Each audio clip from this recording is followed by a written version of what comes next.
Hello friends, मेरा नाम गौरव है और इस वेब डेवलपमेंट के वीडियो सीरीज में अब तक हम लोगों ने देखा कि किस तरह हम एक HTML फाइल बनाते हैं, जो कि हम लोगों ने एज ए इंडिया इस पेज के लिए बनाया था, और किस तरह इसे स्टाइल करके हम एक स्टाइल शीट में कनेक्ट लिंक कर देते हैं।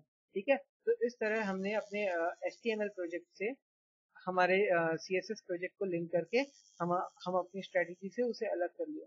ठीक है, आप CSS और HTML के बारे में अगर और डिटेल में जानना चाहें तो हमारी दूसरी वीडियो सीरीज देखिए, जो कि HTML और CSS के बारे में है, जो कि आपको हर टैग्स और हर बेसिक चीज़ों के बारे में और अच्छे से डिटेल देंगे। ठीक है, आज हम स्टाइल शीट्स में कुछ और एलिमेंट्स यूज करके हम उसे हमारे HTML पेज में अप्लाई करना सीखेंगे। ठीक है, तो इसलिए मान लीजिए हम आज टोटली डिफरेंट प्रोजेक्ट लेते हैं। जब हमारे इंडिया प्रोजेक्ट को हम अपने से दूर रख देते हैं। ठीक है, आज हम एक न्यू टेम्पलेट बनाने जा रहे हैं with both style sheet and another thing is HTML, right? तो लेट्स फर्स्ट ऑफ ऑल हम इसको एक नाम दें। Let's say tutor access. ठीक है, मान लीजिए एक नेम बना दिया हमने, ट्यूटर EXS। ठीक है, और इसके अंदर हम जाते हैं। अगेन हम अपना नोटपैड खोलते हैं, ऑल द न्यू फाइल्स, इसे क्लोज कर दीजिए। हम सारे न्यू फाइल्स के साथ में वर्क करेंगे अब। ठीक है, हम अपना बेसिक स्ट्रक्चर बनाते हैं HTML का। Doc type HTML, head head oops sorry HTML, look what just happened, HTML। ठीक है, एंड देन हेड के बाद हम जाते हैं, डिफाइन करते हैं हमारे बॉडी को। ठीक है, तो ये हमारे पास एक बेसिक स्ट्रक्चर था हमारा HTML पेज बनाने के लिए। अब हम इसे सेव कर देते हैं, कहाँ? Desktop, tutor EXS। और अब हम इसे सेव करेंगे index.html में। तो ये इंडेक्स का मतलब क्या होता है? जब आप प्रोफेशनली कोई टेम्पलेट या फिर वेब प्रोग्रामिंग या फिर वेब डेवलपमेंट में वर्क करेंगे, तब इंडेक्स आपके वेबसाइट का एक ऐसा फाइल होता है जो ऑटोमेटिकली सबसे पहले लोड होता है। ठीक है, मान लीजिए अब पिछले प्रोजेक्ट तक जब तक हम लोगों ने इंडिया यूज किया था, अगर मैं इसे अपने सर्वर पे अपलोड करता हूँ और मैं इसे एक्सेस करना चाहता हूँ, तो इनमें से कोई भी ऐसा फाइल नहीं है जो मेरे सर्वर को ये बताए कि सबसे पहले ये फाइल लोड होना चाहिए। सर्वर को कैसे पता चलेगा कि पहले इंडिया लोड करे कि पहले डिटेल लोड करे? ठीक है, तो इसलिए हम एक फाइल बनाते हैं इंडेक्स। इंडेक्स जो फाइल होता है, ये ऐसा फाइल होता है कि सर्वर पहले सबसे पहले आपके इंडेक्स फाइल को आपके डॉक्यूमेंट्स डायरेक्टरी में ढूंढता है। अगर वो एग्जिस्ट करता है तो ठीक है, अगर नहीं करता है तो उस डॉक्यूमेंट में जितने भी फाइल होंगे वो आपको लिस्ट कर देगा।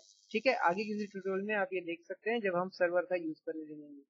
ठीक है, तो हमने एक प्रॉपर बेसिक HTML फाइल बनाया और अब हम एक CSS फाइल बनाते हैं, CSS। ठीक है, कास्केडिंग स्टाइल शीट। मान लीजिए मैं बस मैं अभी लिख दे रहा हूँ बॉडी। बॉडी को जब जस्ट मैं डिफाइन करके अभी मैं इसे सेव कर दे रहा हूँ, लाइक स्टाइल डॉट CSS। ठीक है, और हमने जो यूज किया था लिंक करने के लिए, link href equals to style dot css relation is equals to style sheet। ठीक है, तो अब हमारे पास एक HTML फाइल है और एक CSS फाइल है। अगर मैं HTML फाइल को खोलूं तो वो कुछ ऐसा दिखेगा। ठीक है, अब बेसिक चीजें फिर से हम चेंज कर लेते हैं, स्विच कर लेते हैं। लाइक हम title dot sorry again title. ठीक है, हमने अपना ट्यूटर का नाम दिया ट्यूटर EXS। ठीक है, तो हमारा पेज टाइटल सेट हो गया। ठीक है, अब हम जो करेंगे, आप पहले तरीका आपने देखा कि पहले हम कुछ स्टाइल्स को यहाँ डिफाइन करके अपने पेज में चले जाते हैं और फिर अपने CSS फाइल बनाते हैं और देन वहां पे अपने फाइल को डिफाइन करते हैं। ठीक है, अब जो हम करेंगे, अब से हम अपने स्टाइल को अलग डिफाइन करेंगे, अलग उसे बनाएंगे और हमारे बॉडी को अलग से बनाएंगे। ठीक है, तो इस तरह से हम स्टाइल शीट और हमारे HTML फाइल का अलग अलग तरीके से यूज कर सकते हैं। तो सबसे पहले हम बॉडी को डिफाइन कर लेते हैं। लाइक मेरे बॉडी का कलर कुछ और हो, तो background colour is equal to क्या रखना चाहेंगे, C3, ठीक है। तो अब मेरे बॉडी का जो कलर हो गया वो हो गया ग्रे। ठीक है, तो अब इससे हमको पता चल गया कि हमारा जो इंडेक्स और स्टाइल शीट है वो आपस में लिंक हो चुका है। ठीक है, तो अब हम कास्केडिंग स्टाइल शीट की एक बहुत इंपॉर्टेंट प्रॉपर्टी की बात करेंगे कि जिस तरह से हम कोई भी एलिमेंट बनाने के लिए एक टैग का यूज करते थे, ठीक है, डिफरेंट HTML टैग का यूज करते थे, ठीक है, अब स्टाइल्स को यूज करके भी हम डिफरेंट टैग्स, खुद के टैग्स बना सकते हैं, लेकिन not as a predefined tag, but हम उसके साथ में एक क्लास डिफाइन कर सकते हैं। तो स्टाइल शीट एक्चुअली में क्लासेस में वर्क करता है।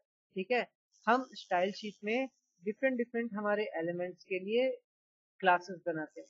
फॉर एग्जाम्पल, मैं चाहता हूँ कि मेरे बॉडी के अंदर में, ठीक है, मेरे बॉडी के अंदर में ये पूरा ब्राउजर के अंदर जो कंटेंट दिख रहा है वो बॉडी है, लेकिन मैं चाहता हूँ कि मेरे बॉडी के बीच में एक ऐसा एरिया हो जहाँ पे मेरे कंटेंट लाई करे। ठीक है, तो उसके लिए सबसे पहले तो मैं एक div एलिमेंट बनाता हूँ, div, ठीक है, div open and div close. Now ये div क्या है? div means division. मैं अपने इस बॉडी के अंदर में एक डिवीजन क्रिएट कर रहा हूँ। अभी तक मैंने डिफाइन नहीं किया है कि वो डिवीजन कैसा होगा, कि क्या होगा। ठीक है, तो मैं अपनी बॉडी के अंदर में एक डिवीजन क्रिएट कर रहा हूँ। ठीक है, तो उसको हम लोग लिखते हैं div।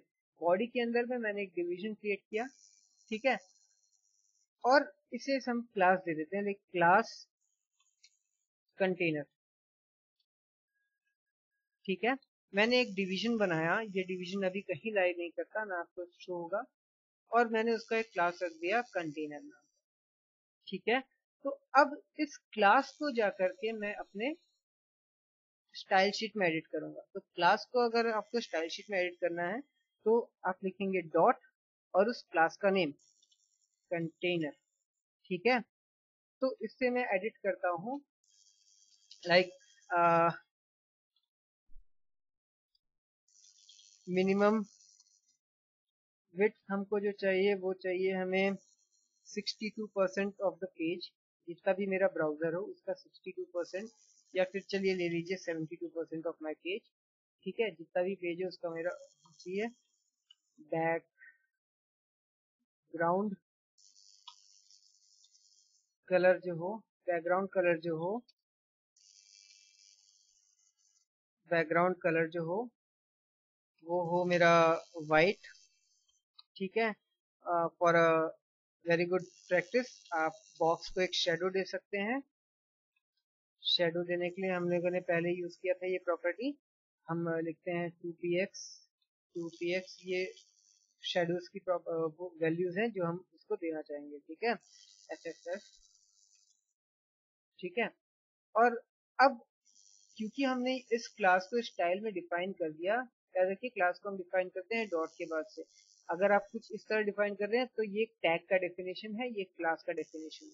ठीक है, तो जैसे ही हमने डिवीजन के अंदर इस क्लास को डिफाइन कर दिया, मतलब ये जो डिवीजन है ऑटोमेटिकली इस क्लास की वैल्यू ले लेगा और उस क्लास के हिसाब से अपने आप को अरेंज कर लेगा। ठीक है, अभी हम इंस्पेक्ट एलिमेंट करके देखेंगे कि उसका रिजल्ट कैसा आएगा। सबसे पहले तो ये मेरा पेज है।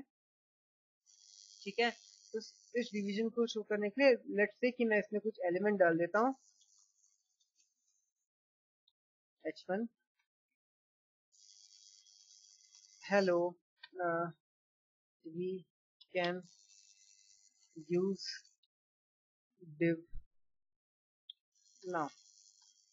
ठीक है, तो मैंने उसके अंदर एक हेडिंग डाल दिया और अब मैं इसे रिफ्रेश करता हूँ तो लुक किस तरह से मेरा ये जो हेलो है वो सेट हो गया। ठीक है, हमने अपने पेज को फिक्स्ड वैल्यू दिया था लेकिन हमने अपने स्टाइल में लिखा था मिनिमम विड्थ, तो मैक्सिमम विड्थ कुछ भी हो सकता है।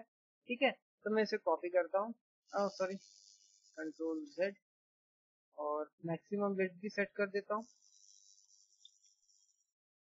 Control V, maximum width will be something, मान लीजिए 78%। ओके फाइन, ठीक है। तो अब ये जो पेज है, इस पूरे पेज का 72% में हमारे ये पर्टिकुलर डिव जो है ये सेट हो गया। ठीक है, हमने एक शेडो अप्लाई किया था, इसको हम व्हाइट से ब्लैक कर देते हैं। ठीक है, तो अब आप क्लियरली देख सकते हैं इसे।